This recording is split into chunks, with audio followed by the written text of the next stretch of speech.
Welcome to episode 24 of Art, Why I Stuck with a Junkie Jazz Man. In episode 23, I got into a fight with Les Koenig of Contemporary Records. Then I got a tattoo, and then I had a nervous breakdown. In episode 24, I get a handle on my mental health, and Art gets some interesting gigs.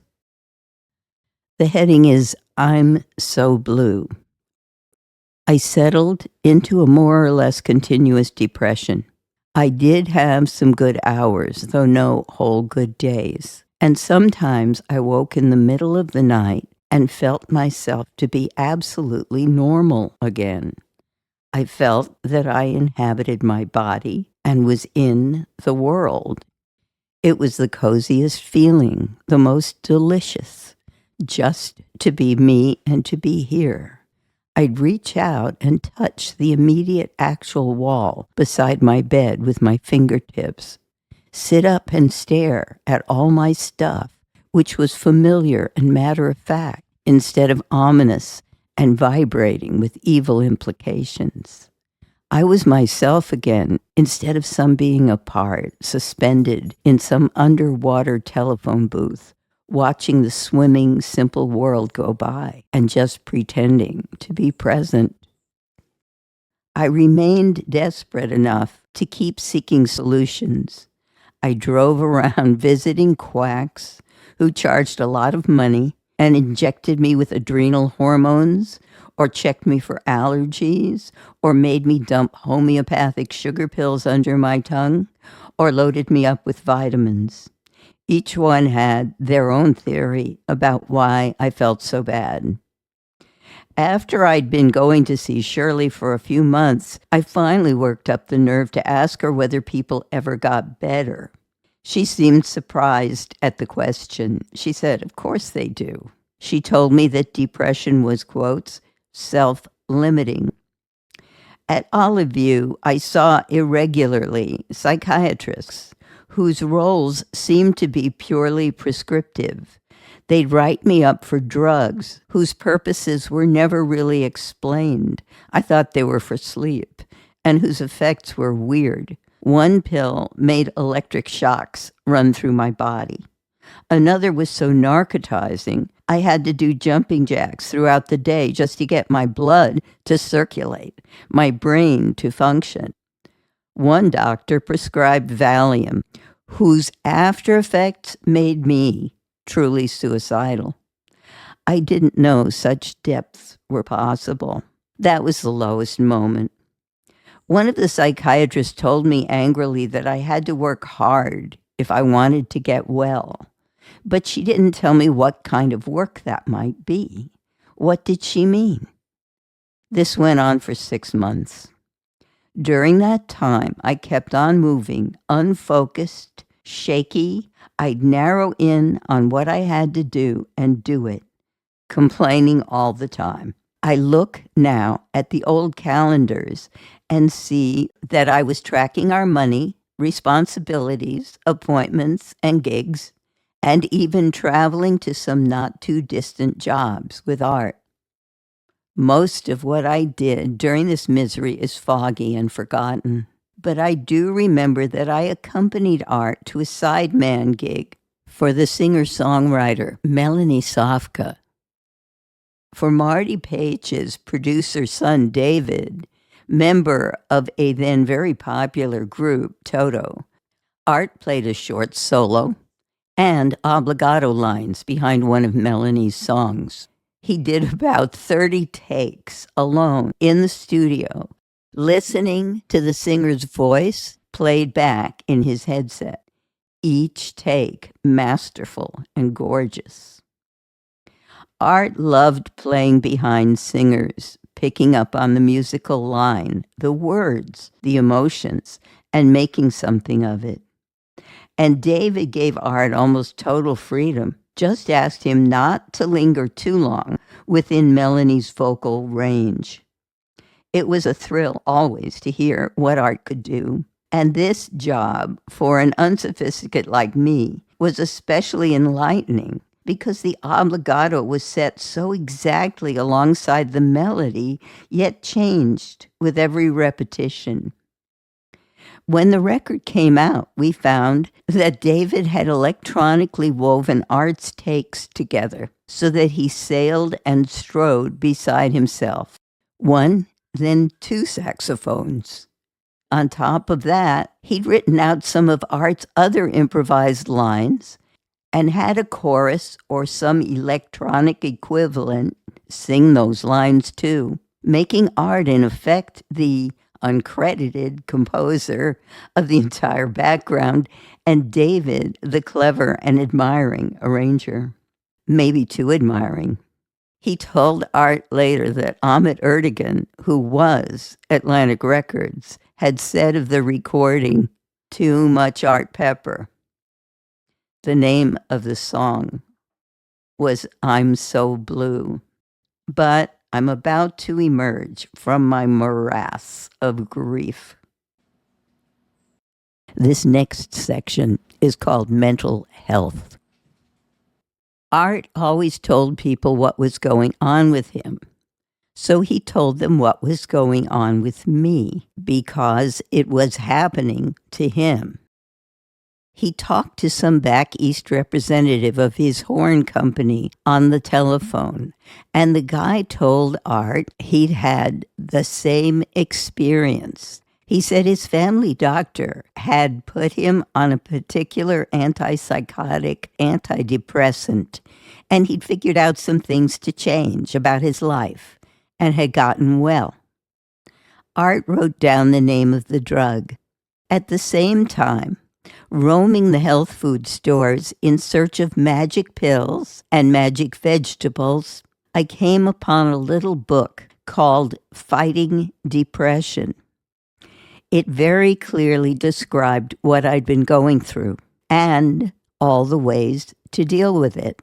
There was an appendix listing recommended self-help groups featuring a glowing report on a group called Recovery Inc. The psychiatrist who wrote the book about depression turned out to be local.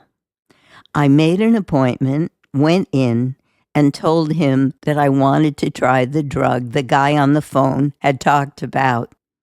I said I'd attend recovery meetings. He was encouraging. I got well within a month, and it wasn't just the drug. I'd been on half a dozen antidepressants by then. What that nasty psychiatrist at Olive View had told me turned out to be true. I had to work. I went to recovery meetings every day during those first months, and there they described to me the simple work I had to do and helped me do it. The first meeting I attended was, unlike many I went to and even led later on, awfully grim. It was in a small, not too well-lit community room in an old commercial building in Van Nuys. I walked in to find about 10 unsmiling people sitting around a table. Midway through the meeting, as the people described how they struggled with their nervous symptoms, a woman walked in, dressed in an assortment of what looked like rags and wearing ropes of clattering, clanging, jingling bells. The leader of the meeting welcomed her by name and asked her to sit down. The woman said she couldn't. I was familiar with that particular difficulty myself. It came from anxiety, and I often sat still through a giant effort of the will. The leader gently said, "Then we're going to have to ask you to leave because you're disrupting the meeting." The woman said goodbye and left. The leader sighed. She said matter-of-factly, "Amelia's in a setback." I think what impressed me most about all this was that nobody seemed upset or shocked by the jangling woman's behavior. Ho-hum, she was in a setback.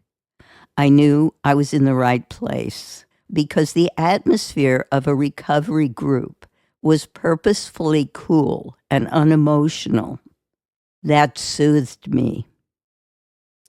It was cognitive therapy, behaviorism, put in really lucid terms in a book and put into daily, systematic, formulaic practice within the group and in the members' lives. It was based on the dismantling of anger and fear by eliminating the judgment of right and wrong. Its simple purpose was to calm the patient down.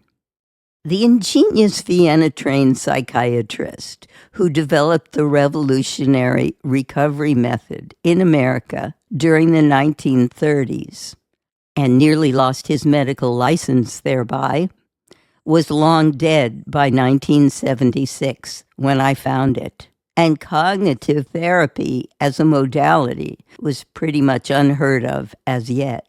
But there were, and are, many small recovery groups in most major cities, here and abroad. Dr. Abraham A. Lowe, the founder, stated once that the method, quotes, lacks appeal. Recovery has no glamour and no drama. It deals with, quote, the trivialities of everyday life, which is almost everything that happens, and deplores romanticism, intellectualism, exceptionality, even colorful language. Quote, language used glibly tends to be alarmist and defeatist, unquote. There are few tears shed in meetings and none of the emotionalism, the highs and lows that often characterize 12-step gatherings. In my last sessions with Shirley, I raved about recovery, and she sent some of her other clients to meetings, but they said they didn't like it. It lacked appeal. I returned to Olive View once, years later, as a member of a demonstration panel for doctors of the recovery method.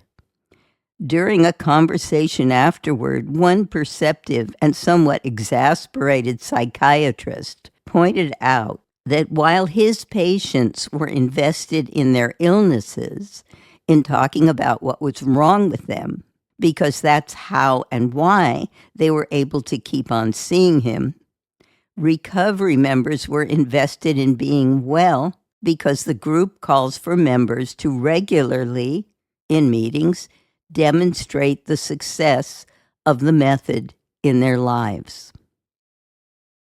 Recovery was a natural continuation of the education I began in Synanon and Al-Anon.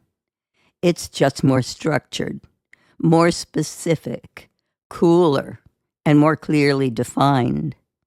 I continued to go to recovery meetings over the next 20 years because, like a musician or an athlete, I needed regular practice in recovery's strategies.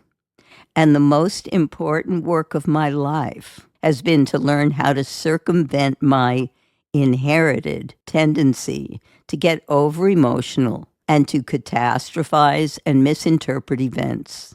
The after effects of that kind of excitement makes my existence insupportable.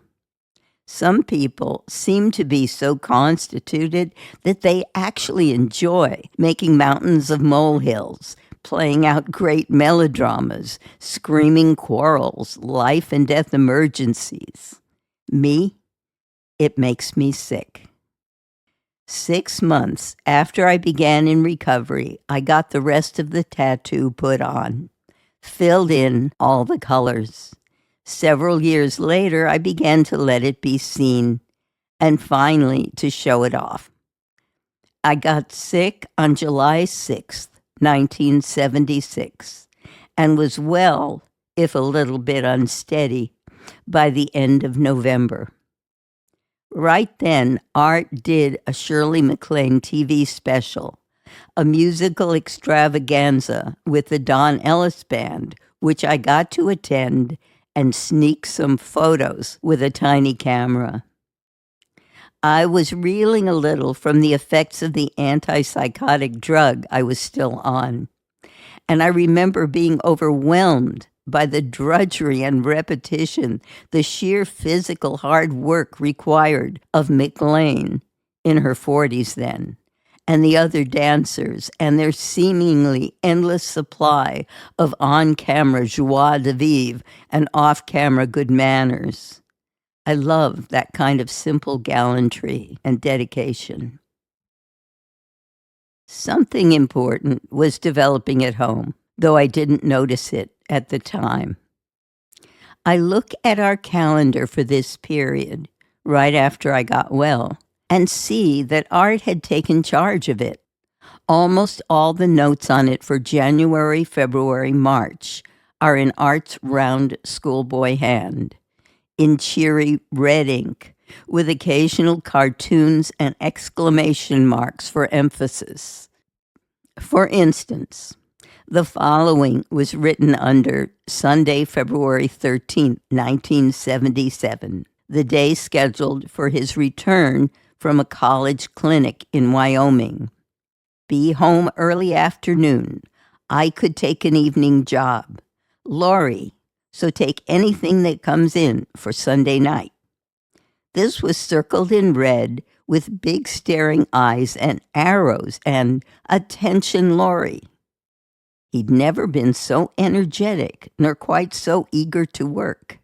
Then there was this, 3/10/1977, make love to Mom, inside a cartoon cloud with a cock and balls emerging.